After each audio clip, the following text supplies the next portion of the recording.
తెలంగాణ కార్మిక శాఖ మంత్రి జి వినోద్ గారు పాలిటెక్నిక్ విద్యార్థుల ధర్నా దగ్గరకు వచ్చారు.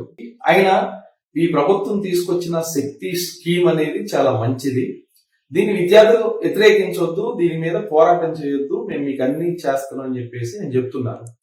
ఆయన చెప్పిన అంశాలలో ఒక 5-6 అంశాలు చాలా కీలకమైన అంశాలు.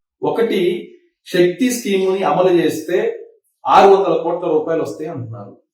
మేము అడుగుతున్నాం ప్రభుత్వాన్ని, 600 కోట్ల రూపాయలు మీరు ఎన్ఈపి 2020లో అఫీషియల్ గా చేరుతున్నారా, లేదా 600 కోట్ల రూపాయలు కార్పొరేట్ కంపెనీలు తెలంగాణ ప్రభుత్వానికి ఇస్తున్నాయా?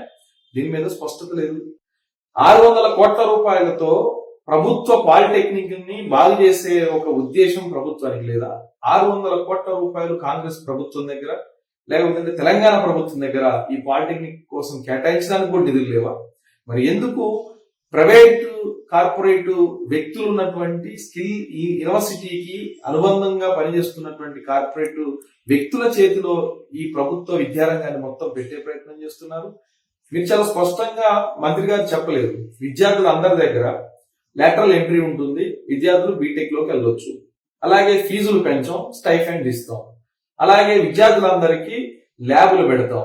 ఆయన ఇంకో మాట కూడా చెప్పింది ఏంటంటే, ఎట్లయితే 120 ఏటీసీలను మేము ఏర్పాటు చేశామో ఐటీఐలు అన్నింటినీ కలిసి అడ్వాన్స్ ట్రైనింగ్ సెంటర్స్ గా మార్చాము, ఆ రూపంలో పాలిటెక్నిక్ ని కూడా ఇతర దేశాల నుంచి తీసుకొచ్చి కొత్త కొత్త కంపెనీలను తీసుకొచ్చి కొత్త కొత్త కోర్సులు పెడుతుందని చెప్తున్నారు.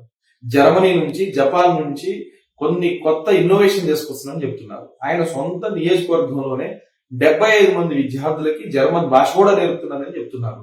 మేము అడుగుతున్నాం ప్రభుత్వాన్ని, మీరు ఈ దేశంలో తెలంగాణ బిడ్డలకి తెలంగాణ రాష్ట్రంలో ఉద్యోగాలు కల్పించలేరా? పాలిటెక్నిక్ చదువుకున్న విద్యార్థులకి సంవత్సరానికి 1,00,000 ఉద్యోగాలు ఇస్తాం మేమని చెప్తున్నారు.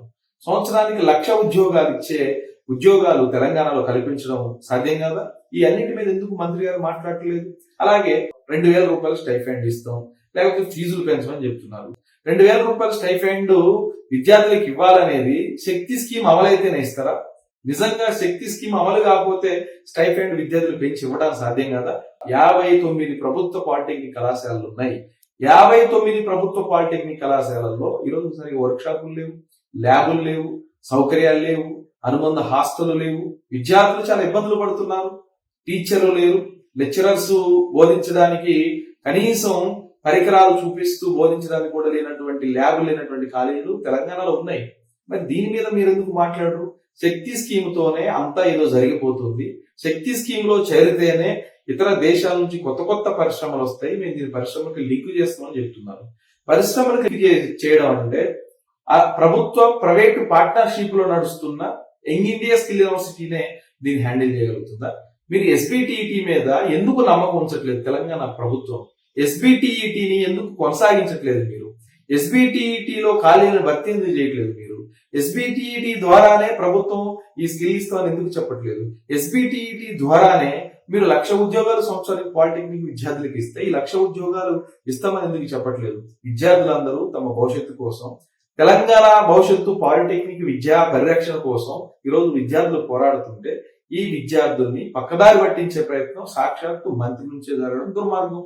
కాబట్టి మంత్రి గారు చెప్పినట్టు నిజంగా ఈ పథకం మంచిదైతే మీరు ప్రభుత్వమే ఎస్బిటిఈటి ద్వారా, స్టేట్ టెక్నికల్ బోర్డు ద్వారా మీరు దీన్ని అమలు చేయండి.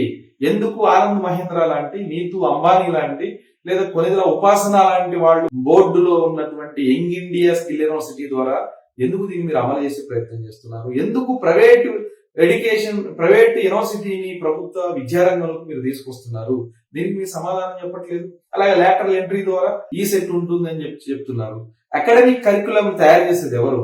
ఆ యంగ్ ఇండియా స్కిల్ యూనివర్సిటీకి యూజీసీ అనుమతులు ఉన్నాయా, లేదా ఏఐసిటి అనుమతులు ఉన్నాయా? దానికి ఏఐసిటి ఒప్పుకుంటుందా? ఇది కరికులం తయారు చేయగలుగుతుందా? ఆ కరికులం హైర్ ఎడ్యుకేషన్ పాత్వేకి, హైర్ ఎడ్యుకేషన్ అవకాశాలు అనుగుణంగా ఉంటుందా? ఇది మీకు స్పష్టత లేదు. దీని గురించి మంత్రి గారు చెప్పట్లేదు. అన్ని ఉంటాయి, మంచిగా ఉంటాయి అని చెప్తున్నారు. కానీ ప్రతిది లెగిస్తే 600 కోట్ల రూపాయల గురించి మాట్లాడుతున్నారు. 6 నుంచి 800 కోట్ల రూపాయలు వస్తాయి అంటున్నారు.